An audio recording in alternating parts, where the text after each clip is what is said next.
From the station working for you, this is Good Morning Indiana, streaming now. It's Monday, September 14th, and right now on Good Morning Indiana. Yeah, we've done hurricanes, we did the Flint water crisis, we've done the flooding. Hoosier hospitality across the country helping those impacted by recent disasters. We're live this morning with the organization saying they're in desperate need of your help. This morning, thousands of Hoosiers will log into work and learn remotely. Only on WRTV, we're talking to the nation's top safety experts on what you should be doing with the added time at home. Plus, independent contractors were among the many receiving paycheck protection funds. This morning, the warning one woman has after the bank account was frozen, so you don't waste your money. Welcome to Good Morning Indiana on this Monday, September the 14th.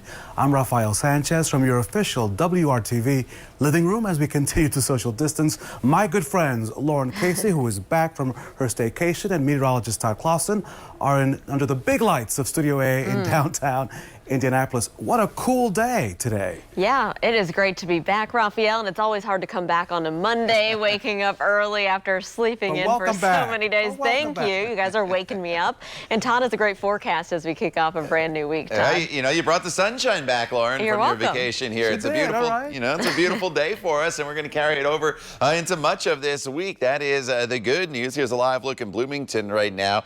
Obviously still dark, but remember last week we were dealing with those foggy mornings. You can see all the lights across campus there, so visibility not an issue today. 59 there in Monroe County, as well as 59 now in Indianapolis, Lafayette at 60 degrees, clear skies anywhere you go. There's just a few high thin clouds across parts of far southern Indiana, really right along the Ohio River, and they're moving down to the south. High pressure's firmly in control. And just look at across the Midwest here with high pressure in control. There's really no issues whatsoever for the day today or for the day tomorrow. So as you break down today's forecast, it's sunny from start to finish. You don't have to worry about hardly any clouds in the forecast today. So let's just focus on the temperatures. 70 degrees by the noon hour, upper 70s for your afternoon highs. We'll talk about the rest of the week, which does bring some minor changes in coming up in just a few minutes. But right now at 6:02, let's get another update on the roadways with Lauren. All right, Todd, thanks so much. Let's take a look here from our INDOT traffic camera, where traffic's really picking up here on the southwest side, I-465, the view near Man Road.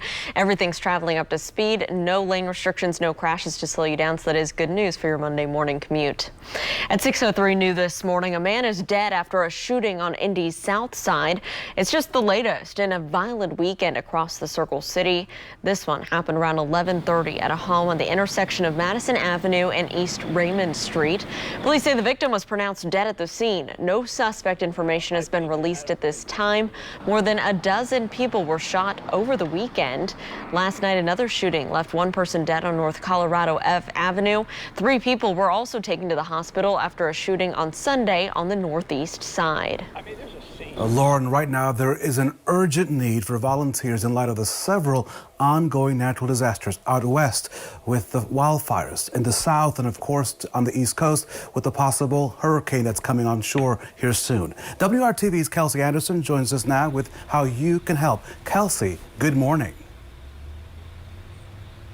Hey, good morning. So the need right now is urgent for Red Cross volunteers. You can volunteer here locally, or you can go on one of those road trips to Oregon or wherever they need your help right now. So I'm here this morning with CEO Chad Priest. And so tell me, how can I volunteer right now, whether it be here locally or taking one of those two-week deployments? Yeah, we'll take anyone that's willing to come volunteer. We'll train you online, and if you can't deploy, we have jobs for you right here, responding to home fires and doing other disaster work. But if you can get away for 2 weeks, we'll train you online and get you on the road. Okay, and you do have some virtual options for people that they can help even from home if they are someone who is immune compromised. That's absolutely right. A lot of our remote workers now working from home can do casework and help support the disaster right from their own home. Okay, and what is the best way for me to get involved to get more information from you guys? Just go to redcross.org/volunteer or call our office at 1-888-684-1441. Okay, all right. So again, that's redcross.com. If you do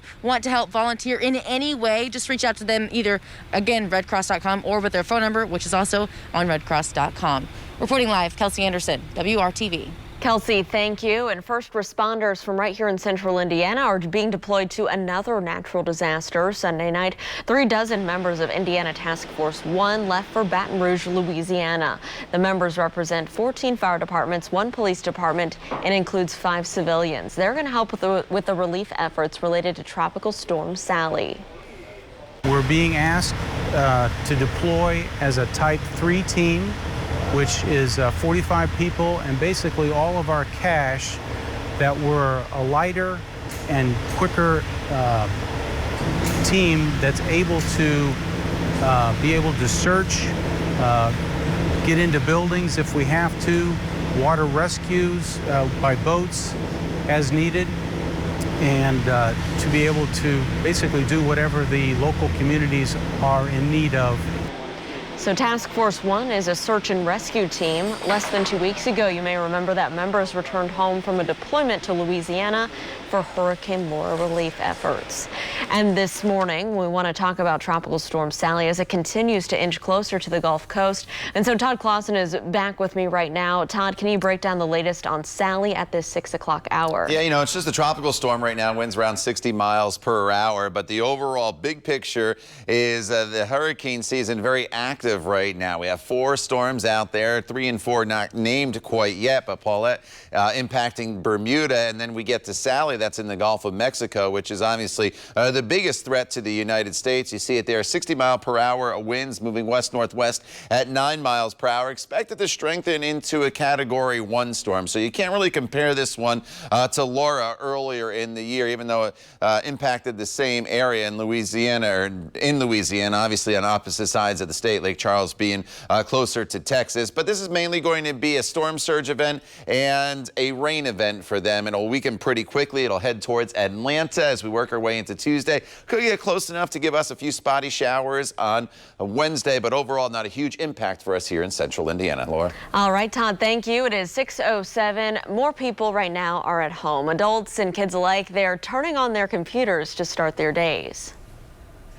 And of course, I'm working from home, Lauren, which means I have many more of these cables laying around my home to support this broadcast. And only on WRTV this morning, the nation's top consumer safety leader says that this is really the perfect time to look around your home or your apartment to, of course, remove many common hazards.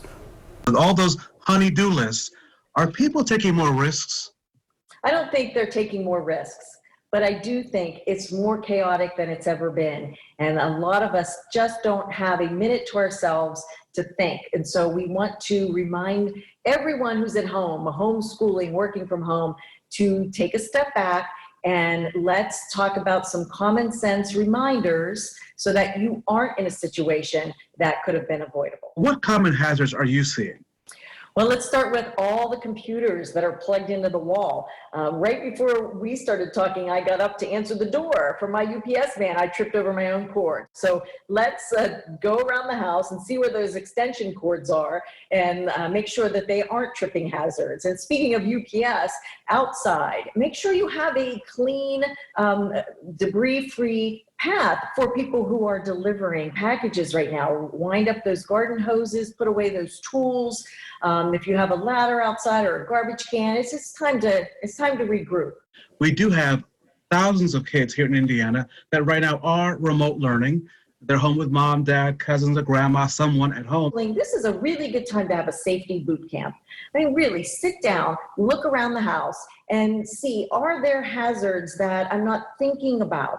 The cords we mentioned, where are your fire extinguishers? What is your fire safety plan? Are there cleaning products that are in a safe place, or are they accessible by small children? And if your children are going to be sent out for recess out in the front yard or out to the driveway and riding their bikes or scooters, they need to have safety equipment. Commissioner, thank you so much. We appreciate you for joining us here on WRTV. Thank you so much. Thank you, Raphael.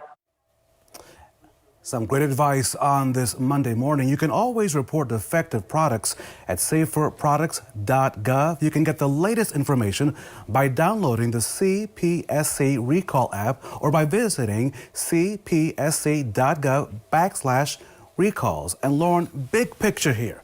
Keep the number 1 trillion front and center. That's right, 1 trillion, which is a pretty big number. The Consumer Product Safety Commission says that deaths, injuries, and property damage from consumer product incidents cost the nation more than $1 trillion every single year. Things to keep in mind as you look around your home and remove all those hazards. Lauren? Great ideas there, Raphael. Thank you. The time right now is 6:10.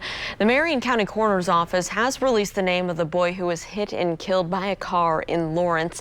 Police say 11-year-old Isai Ramundo died after a car hit him and a 15-year-old. This happened Saturday night as the kids crossed Post Road near 42nd Street. The teen is in serious condition but is expected to survive. The driver stayed at the scene. Investigators initially said both children died.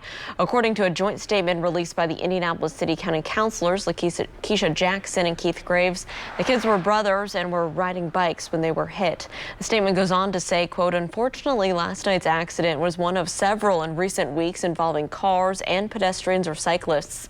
We implore motorists in our districts and across the city to slow down and be extra careful to look out for your neighbors on foot or on bicycles, end quote. We are covering education this morning and how students are learning in the, air quotes, new normal continues to be a source of frustration for many parents. This cannot be a throwaway year for our children. We cannot say, okay, we're all learning, but what happens right now doesn't matter, because it does. Laura Casca wants Franklin Township administrators to make adjustments to the hybrid learning model, and she is not alone. More than 1,700 people have signed a petition expressing their concerns. They want things like more teacher interaction on e-learning days, a consistent communication portal, and an adjusted workload. All of that time is spent trying to teach themselves material, looking for YouTube videos and going on Google and attempting to find resources that are not being provided. We're not blaming the teachers. We know that they're doing the best that they can. What we're asking for is just the administration to continue to adapt. Here's the other side. The Franklin Township School District released a statement to WRTV saying officials will meet with parents individually to discuss any concerns. Millions of people across the country depend on public transportation. So working for you, we're looking at how the pandemic could mean the end of some of their services. It's 6:12. We'll be right back.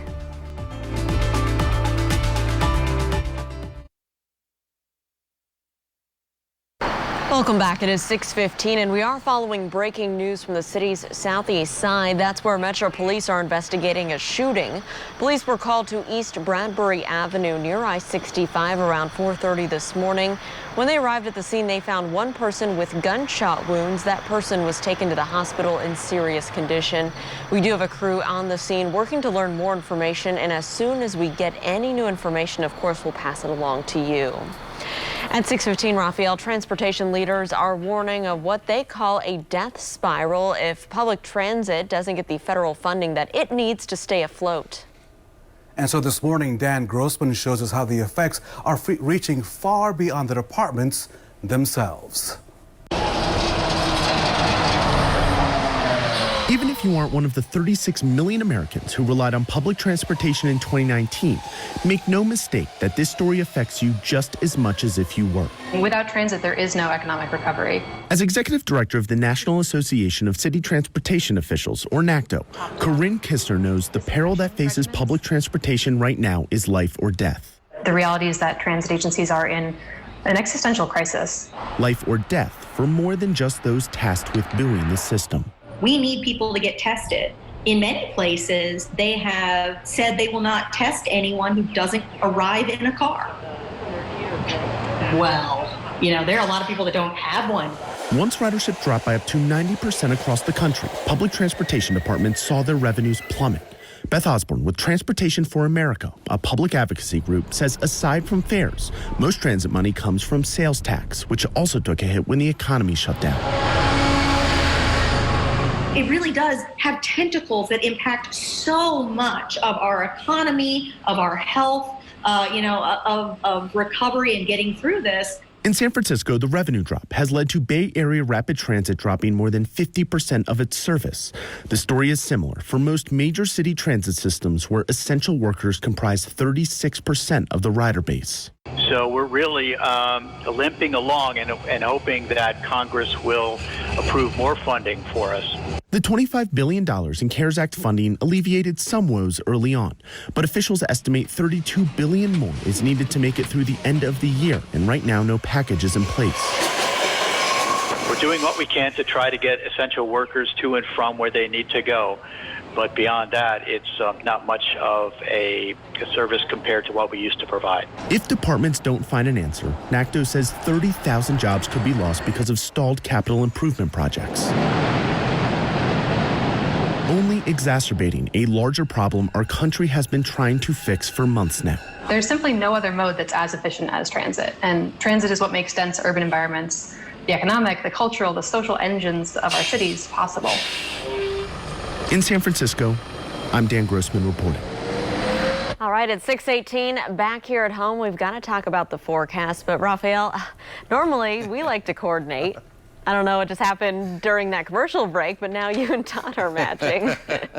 Well, listen, I thought since Todd broke out the cool threads on this cool day to welcome you back after your staycation, I thought, I can't be the guy that doesn't look good too, so I also broke out a new suit to match Todd. I'm thinking, hey, your guys have to match, Lauren. That's the way it works on Good Morning Indiana, right? I guess so. Oh, you look just as dapper as I do there, Raphael. Yes. Thank you, Todd. Thank you, TK. Man, yeah, I picked a light suit because it's going to be a great day. You know, great weather day with sunshine and temperatures in the 70s. So I figured we'd just kind of spruce it up a little bit. Even though we're past Labor Day, I know. All right, sunny skies in the forecast for a good chunk of the week. There's only one little speed bump, and that's in the middle of the week with some rain chances that will enter the forecast. And a lot of that's going to be dependent on the exact track of what is now Tropical Storm Sally and how that makes landfall and then makes its way through the southern half of the country. I don't think it's a direct hit for us here or a lot of rainfall, but it may influence our weather just a little bit, and that would be in the Wednesday, Thursday time frame. And then behind that system, some very, very cool temperatures will be in here by the end of the week. 53 right now in Kokomo, 59 in Indianapolis, as well as Bloomington, 56, the current temperature in Muncie. Temperatures won't really move a whole lot here the next couple hours with the sun down and the pretty quiet weather, but as we work our way throughout the morning hours, once the sun does come up, then we're going to be featuring quite a bit of sunshine in the forecast, and that is when our temperatures will start to moderate pretty quickly, and we should be into the mid-60s by mid-morning and then right around 70 degrees by the time we get to the noon hour. Just a few fair weather clouds down to the south. Otherwise, high pressure is firmly in control of our weather. We really don't have much at all to talk about for today and tomorrow, with the exception of temperatures. So highs today will be topping off in the mid-70s to the north, Logansport 75, as well as Kokomo, Muncie, Anderson, about 76 degrees. We slide here into the middle portion of the state, Newcastle, about 76 degrees, Martinsville at 79, and then 79 as well as you make your way towards Rockville, and then should have a few 80s down here to the south later on today from Seymour to Bloomington over into the Spencer area. This evening, once the sun starts to set, it's going to cool off very quickly. Sunset just before 8 o'clock this evening. After that happens, you see we're into the 60s pretty quickly by 9, 10 o'clock, and then for the day tomorrow, we wake up to temperatures probably a little bit cooler than today. Right now we're at 59, probably 5 degrees cooler in the city. 8 a.m. tomorrow, 54 degrees. Some areas tomorrow in the outlying areas in the 40s to start, back into the mid-70s. And as we look at your 7-day planning forecast, going to highlight a couple things for you. Once we get to Wednesday, it's a little warmer. It's a little more muggy at 82 degrees. But we also bring in some shower chances late in the day. Some of those shower chances may continue into Thursday, again, depending on the track of Sally. But look at these temperatures Saturday and Sunday morning. This is in the city, 40s.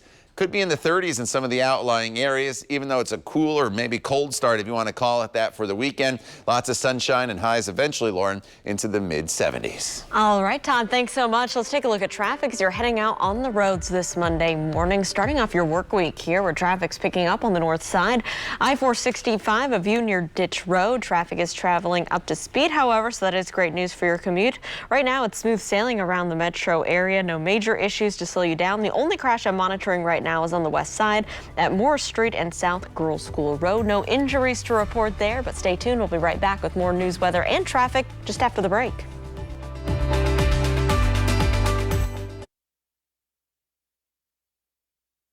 Welcome back. The time right now is 6:24 on our Monday. Raphael, it's time to talk about what's trending at 6. So we love food this hour of the day. We like candy every once in a while. So either you love them or you hate them. I'm talking about the Peeps.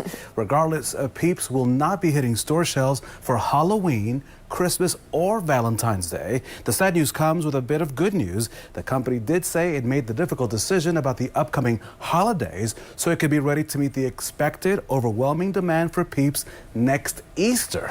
So fans of the marshmallow treats will be able to get their fill. They just have to wait until spring. It helps our diets. We have to wait to have some Peeps for a couple of months, right? Yeah, sometimes they give you a little bit of a stomach ache. I can usually just eat maybe 1 or 2 and then I'm good for the year. So interesting 12 story or 20. there. Yes, yeah, no, we don't need the whole sleeve. So a South America pet shelter, it's using some creativity to help with its adoptions.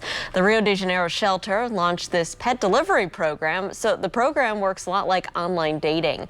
Once prospective pet parents show an interest in adopting, the shelter workers do a little matchmaking using Facebook, and then a video call is arranged to discuss the details and decide which animal is best suited for each family. Gotta get creative. Creative, 21st century style. And a big congratulations to Kathy Pennington. She's our hometown hero on this Monday. Kathy is with the Plainfield Fire Territory. She's a captain and she marked her 25th year on the job on May the 5th. Congratulations on that achievement, and to all of those on the front line during this pandemic. Now time to check your forecast on this Monday morning with Todd Clausen. Good morning, TK. Yeah, good morning there, Raphael. Good morning, everybody. We're kicking off this work week with really nice weather as you walk out the door. There's no humidity out there at all, and temperatures very comfortable. We're in the 50s and 60s, depending where you are, and radar on the center of your screen is completely quiet. As we go throughout the course of the day, we'll keep 100% sunshine. It's really going to be a great day for us from start to finish. A high temperature eventually up to 78 degrees. Tomorrow we're going to do it all over again. It's once we get to the middle of the week that we run into some minor issues as rain chances will return to the forecast. And then following the rain chances, we have a pretty nice weekend ahead, but some of the temperatures you'll see this weekend in my 7-day planning forecast may shock you a little bit. We'll talk more about that for you coming up in just a few minutes. All right, Todd, thank you. So this morning, a caution from a woman who just received some pandemic aid money to keep her small business afloat. The problem is her bank froze her account. Working for you, John Matarese shows us how to be sure this doesn't happen to you so you don't waste your money. More than 5 million small and independent businesses have stayed alive this year thanks to the Paycheck Protection Program. But one woman has an important warning for anyone receiving aid. Kelly Thomas is a home daycare provider, shut down for 3 months due to the pandemic. She was saved by a paycheck protection loan, but that lifeline has become a nightmare. I was granted the loan, $2,500. But before she could even begin using the funds, she says her bank shut her account down. A few days later, I noticed that there was a freeze on my account. Panicked, she called the bank. They let me know that I needed to open up a business account to receive the funds from this loan. You know, a lot of independent workers and small business owners use just one bank account for everything because it's so much easier. But if you're getting any sort of federal aid, doing that can be very risky. Business Insider says PPP loans must be put into a separate account to prevent payroll errors, accidental misuse, and questions from your bank. That's what happened here, where the bank's investigation locked Kelly from all her money. Are there some bills now that you can't pay this month? My mortgage, buying food, paying my credit card bills. A bank spokeswoman tells us we take potential fraud seriously and are diligent stewards of our customers' money. But since there was no fraud in this case, the bank has unlocked Kelly's accounts. Now she's warning others. I've always had my daycare money get direct deposited into my personal account. No one ever said I needed to open up a business account. Business Insider says one more reason to keep the money separate. It'll help you get the loan forgiven. As always, don't waste your money. I'm John Matarese. Good morning, Indiana. From the station working for you, this is Good Morning Indiana, streaming now. Now on Good Morning Indiana on this Monday morning, let's take a look at your 6:30 news feed. More than a dozen people were shot over the weekend as gunfire continues to be a problem in parts of Indianapolis. It includes a man who was shot and killed late last night at a home on Madison Avenue near Raymond Street.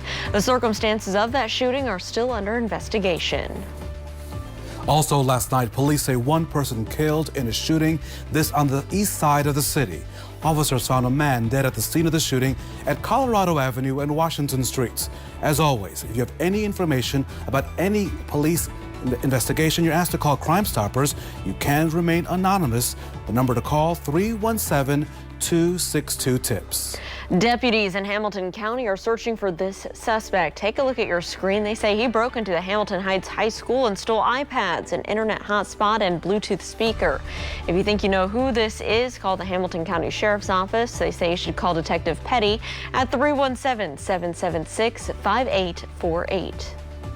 And Pfizer needs more people to test its coronavirus vaccine. Over the weekend, the drug company proposed an expansion from 30,000 phase 3 volunteers to 44,000. Pfizer wants the additional participants to be more diverse and include people as young as 16 years old. Company officials say the expansion would give a more accurate picture of the safety and effectiveness of the proposed vaccine. Welcome to Good Morning Indiana. On this morning, Lauren, if you step outside, you're going to say, it feels really, really good out here. Yes, it does. And I mentioned to Todd this morning, Raphael, I think my allergies are acting up a little bit when I came in this morning. It's been so dry around the area, a lot getting kicked up in the grass. But Todd, it is going to be a great Monday as people are trying to get outside. Yeah, you know, it's going to be absolutely terrific weather-wise. And you're right, Lauren, with the lack of rainfall, especially from Indianapolis to the south, kind of dusty out there, allergies kicking up. I was telling Lauren I have black golf shoes, and I walked the course the other day, and by the time I got done, they were kind of orange from all the grass and the dry conditions. So 59, you may be finding yourself sneezing out there at times as we go throughout the course of what will continue to be pretty dry conditions. 58 degrees right now as you make your way into some of the outlying areas. Bloomington 59, 60 in Lafayette, 55 in Columbus. Skies are clear this morning. It's a quiet start, and we expand out. There's really not a whole lot going on out there all across the Midwest as high pressure is firmly in control. That gives us the sunshine. We don't bring any rain in this forecast until potentially Wednesday, and it's not even a slam dunk case that that's going to happen. Otherwise, 60s here through the noon hour, then we bounce it up into the 70s as we work our way into the afternoon hours. We'll talk about the rest of your 7-day planning forecast coming up in just a few minutes. All right, Todd, thanks. Let's take a look at traffic as you're heading out there. This is our INDOT traffic camera at I-70 near Emerson Avenue on the east side, where you can see things are traveling up to speed. No crashes, no delays to slow down your commute. That's great news if you're traveling here on the east side of town. And of course, we'll keep you updated. Well, now let's go to the latest on the COVID-19 pandemic and the impact it's having here on Indiana. The state's Department of Health reporting more than 2,000 new cases over the weekend. Sunday's numbers confirmed 1,249 new cases, raising the total number of cases to more than 105,000. One death was also confirmed, which happened back on Friday. 3,214 deaths have been reported since this pandemic began. And Lauren, the travel industry is among the many devastated by the pandemic. As you know, several airline companies cutting tens of thousands of jobs in the coming months. And also a drop in travel is also impacting airports across the country, including right here in Indianapolis. We spoke to Mario Rodriguez, the executive director of the Indianapolis Airport Authority. He tells us air travel in Indianapolis fell about 95% in the early weeks of the pandemic. And right now, business is about 35% of the numbers since 2019. Rodriguez says it could take years for the industry to fully rebound, and it will likely not be the same as before COVID. It may be 3 to 5 years. You know, we may end up between 2024 and 2026 recovering, and also it's transformative. So the industry, although will still be part of the fabric of society here in the United States, it may be a little bit different.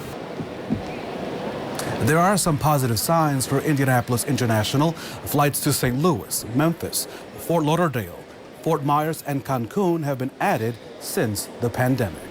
At 6:34, the Big Ten still has not decided whether to bring back college football this fall.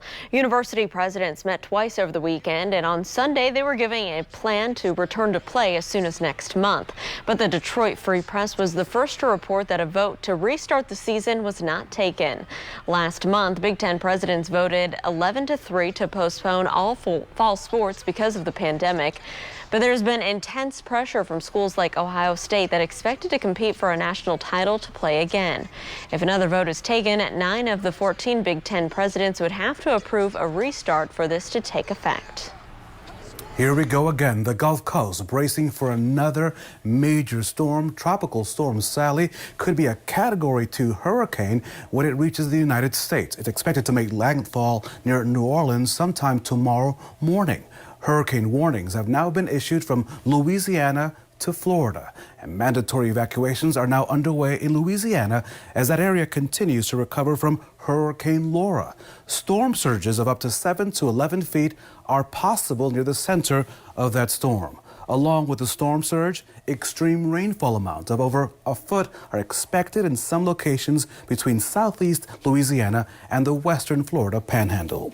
This morning, there is a call for Hoosier help to provide relief and recovery in light of those several disasters across the country. Lauren? And so, Raphael, one organization that's always on the scene when disasters strike now needs your help. Our Kelsey Anderson is joining us live this morning with more on what they need right now. Kelsey, good morning. Hey, good morning. So there is an urgent need right now for volunteers, and the Red Cross wants you to reach out and they want you to help. So I'm here this morning with Chad, the CEO. And so there is an option to do a 2-week deployment to go help people in Oregon or in Texas or in Florida, wherever it's needed. So tell us a little bit about what that 2-week deployment would look like. Our volunteers start here. We train you online and get you ready to go, get you out into the field. And most of our volunteers will go work in shelters. So supporting those who have been evacuated, supporting them with feeding, emotional care, and all that sort of thing.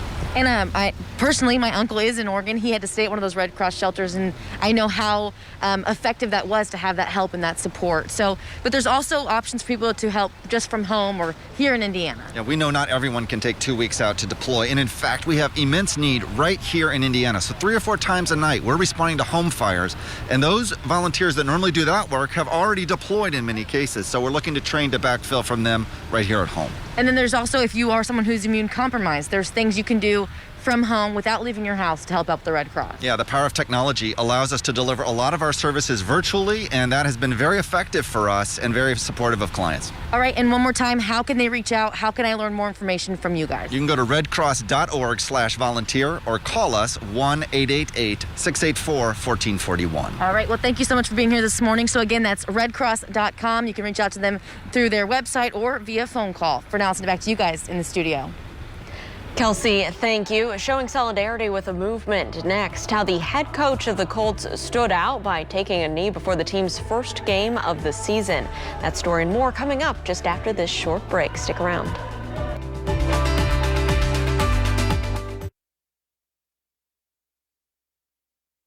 Welcome back to Good Morning Indiana. The time right now is 6:40 on your Monday. The opening of the NFL season saw much of the league making a statement when it comes to social justice. And Lauren, that includes the head coach of the Indianapolis Colts. Frank Reich was the only one to kneel during the national anthem before Sunday's game in Jacksonville. After the game, the coach said that this decision was made by players and coaches collectively. It was a well thought out process and supports our stance in making a meaningful change. The rest of the team linked arms during the anthem. The Jaguars did not take the field. Now later, the Colts released a statement which reads in part, "Today, our football team made a statement on behalf of the black communities in our state of Indiana, but also on behalf of all black communities from where our players and coaches call home. To be clear," the statement went on to say, "we are not protesting the flag, the anthem, or the men and women who wear the uniform. The timing of this action is meant to highlight that the presence, power, and oppression of racism remains inconsistent with the unity and freedoms of what it means to be an American." You can read this full statement online right now on our website, WRTV.com. And Raphael, on the field, the Colts got off to yet another slow start against the Jags. Our own Brad Brown has more on the team and how they've gone 7 years without a win in week 1 of the season. Jacksonville was the only NFL stadium hosting fans on this first Sunday of the regular season. Roughly 17,000 watching the opener. Phillip Rivers playing his first game in a Colts uniform. The 38-year-old quarterback came out with an aggressive start to the offense. The first drive of the season would end with a touchdown. Nyheim Hines breakthrough for the first score and a 7-0 Indy lead. Hines would add a second score in the second quarter. It would also be Rivers' first touchdown pass as Colts quarterback. Indy took a 14-7 lead with that one. As for Rivers, he put up some impressive numbers on Sunday, but interceptions proved to be a problem. His first of the day throwing into traffic got picked off by rookie C.J. Henderson. That would lead to Jacksonville's first touchdown. Rivers threw another INT early in the fourth quarter, but caught a huge break with a defensive penalty against the Jaguars. Colts managed a field goal out of that one. They took a 3-point lead. Speaking of field goals, new kicker Rodrigo Blankenship making his Colts debut. He closed out the first half with his first make. That put the Colts in front when they headed to the locker room. A third quarter kick, though, may have been tipped at the line. It went off the left upright and no good. The game would ultimately come down to the fourth quarter. Jacksonville taking their first lead of the game with just under 6 minutes to go. Gardner Minshew throwing his third touchdown of the afternoon. Jaguars went up 24-20. On the next possession, Rivers gets picked again. Jags got great field position out of that turnover. The Indy D would hold to just a field goal and kept the margin at 7. Colts get another drive just under 3 minutes to go, but the Jacksonville defense was up to the challenge. Rivers passed to T.Y. Hilton, batted down by Henderson on fourth down, and the Colts lose in week 1 again. 7 straight, 10 times in the last 11 years they start 0-1 as Jacksonville comes away with a 27-20 win. We came down here, felt like we were ready to go in all 3 phases, and just hurt ourselves. Hurt ourselves was offensively with some penalties and some miscues here and there. Obviously got off to a fast start, made a lot of, had a lot of yards in the passing game, made a lot of plays, throughout the game, but not enough to win the game. You can call us frustrated a little bit because we expected to win the game and in a lot of ways probably should have. But the guys we got a lot to be excited about. We just got to put our head down and keep working, and we're in this thing for the long haul. One injury of great concern for the Colts coming out of this first game. Running back Marlon Mack limped off the field in the second quarter. He had been holding his ankle. Coach Reich said after the game it was in fact an Achilles injury. Mack will have a further scan coming up on Monday. That could be a very big deal for the Colts offense as that's their #1 running back, a pass catcher as well. We'll see how that turns out coming into this second week. Now the Colts won't play another division game until week 10. A very interesting calendar with that this season, but the next 2 are at home. The Vikings come here for the home opener coming up next Sunday. Thank you, Brad. We know that a lot of people right now are looking for work, and WRTV is here to help you every single day. Next, we'll run down the number of companies that are hiring Hoosiers as we speak. That story, much more, coming up right here on Good Morning Indiana. And as the kids walk out to the bus stop here this morning, they may need a light jacket with temperatures in the 50s in many locations. As they come home, though, it turns into a beautiful day. You can send them outside with lots of sunshine, temperatures in the mid-70s. Overall, pretty decent week of weather for us. We'll break it all down for you with your 7-day planning forecast coming up when Good Morning Indiana continues right here on WRTV.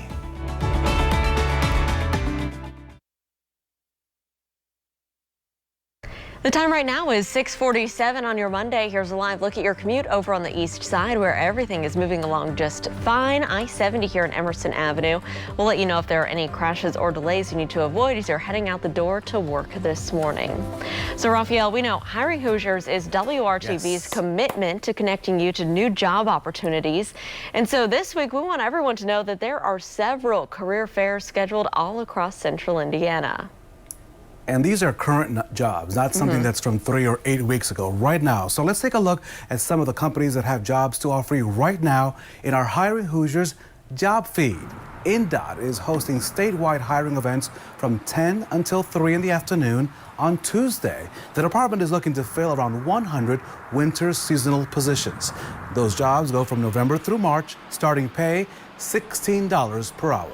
Amazon is holding a virtual career day on Wednesday. In addition to interviews, you can take part in panel discussions, workshops, and one-on-one coaching sessions.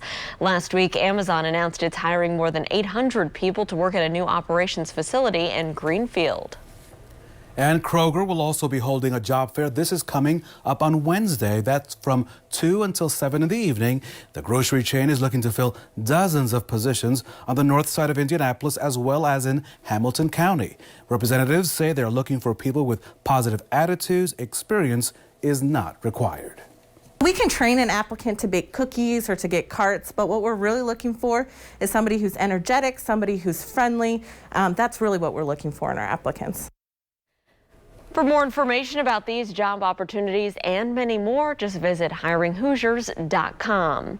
At 6:49 on our Monday, let's get a check of our forecast as you're heading out the door. Todd, what can people expect? You know, quiet conditions this morning, Lauren, and cool conditions as well. Sunrise not for another half hour or so. Lilac and Bloomington, obviously still dark out there. And have you noticed the day is getting shorter and shorter as the daylight part of the day, obviously still 24 hours, but our daylight has been getting shorter and shorter pretty quickly. We're losing several minutes a day here as we push through the middle of September. 59 in Bloomington right now, as well as Indianapolis, 54 in Tipton, as well as Peru.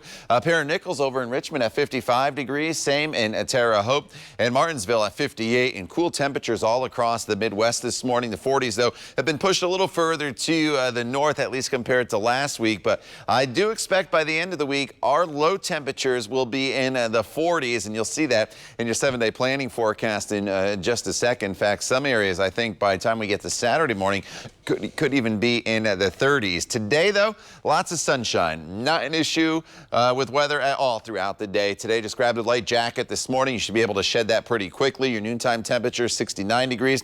2 p.m. temperature up to 73. And then your highs today, ranging anywhere from 75 to 80 degrees, just depending on where you live, with those 80-degree temperatures being a little further to the south. Here's the clear skies right now. We'll expand out, and really not much to show you. The front went through over the weekend, now pushing off towards the east, and we really could use some rain across the area in many locations. I know northern locations you've seen a little more this month, but we're running almost 1.5 inches below normal for the month of September, and just not a lot of rain in this forecast. There's that sunset time at 7:54. Once the sun sets, quickly into the 60s this evening, then overnight tonight going into the 40s and 50s. So as you wake up tomorrow morning, it's going to be a little cooler than it is right now, but that's about the only difference from today to tomorrow. Tomorrow features lots of sunshine as well. High temperature right where it is today, about 78, 79 degrees. And then going forward in the forecast, the big question mark is the exact track of what is Tropical Storm Sally. It's going to make landfall near New Orleans, then curve towards Atlanta. There's also a front coming our way, and depending on the timing, we have most likely some scattered showers in this forecast on Wednesday into Thursday, but it's definitely still not a guarantee that that is going to happen. A little warmer on Wednesday, up to 83 degrees, and then 78 on Thursday. And then we get to Friday at 70 degrees for your high temperature. So it's a cooler but bright start to the weekend. There are those temperatures, though, Saturday and Sunday morning, mid-40s. That's for the city. Outlying areas could be in the upper 30s. 71 Saturday afternoon, then up to 74 on Sunday. Lauren. All right, Todd, thanks so much. Let's take a look at traffic and travel just a little north of the downtown area where we have some construction here. This is a view of I-65 at 21st Street. You can see the orange barrels there in the travel lane. So here's what's going on. The on-ramp from 21st Street to southbound I-65, that's closed now for some road construction, and that's going to last through Saturday, September 26th at 6 a.m. So keep that in mind. You won't be able to hop on the interstate there to get southbound from 21st Street, but you can reroute using side streets, and of course we'll keep you updated on this ongoing project. Raphael?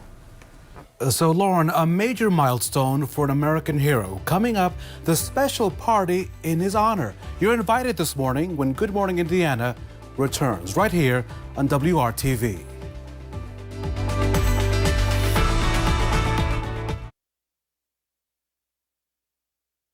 Well, vinyl is back in vogue, and new sales figures show that CDs, they are out of style. Sales of retro vinyl records surpassed those of CDs in the first half of this year. That hasn't happened since 1986. But overall, streaming music is still the new norm. About $4.8 billion has been spent on music streaming during the first 6 months of 2020. And Lauren, I will show you what a record player looks like after the newscast. I have a record player. A big happy birthday to the nation's oldest World War II veteran. Lawrence Brooks turns 111 years young. He did that over the weekend. Now, he did not get to have that big party that he was wanting because, of course, of the pandemic. But he did get a serenade and a military flyover for his birthday, while he watched from his porch in New Orleans. Brooks also got about 10,000 birthday cards thanks to a public campaign from the National World War II Museum. A big happy birthday to him, and please stay safe there in New Orleans, or New Orleans as they say, if you're from that part of the country. Wow, and he looks great, so big happy birthday to him. And yeah, they have some weather coming that way, Todd, but thankfully back here in central Indiana, things are looking pretty good. You know, today and tomorrow, absolutely terrific here with lots of sunshine, temperatures in the upper 70s. The mornings are cool. You mentioned the issues in New Orleans. That could be, they are definitely going to get the tropical storm Sally. Should be a hurricane when it hits them. Could bring us some spotty showers Wednesday and Thursday, but then a great stretch of weather for the weekend, Friday, Saturday, and Sunday. Looking cool, but very bright. Lauren. Todd, thanks. We're back here in 25 minutes and all throughout Good Morning America with news, weather, and traffic updates. We hope you have a great Monday.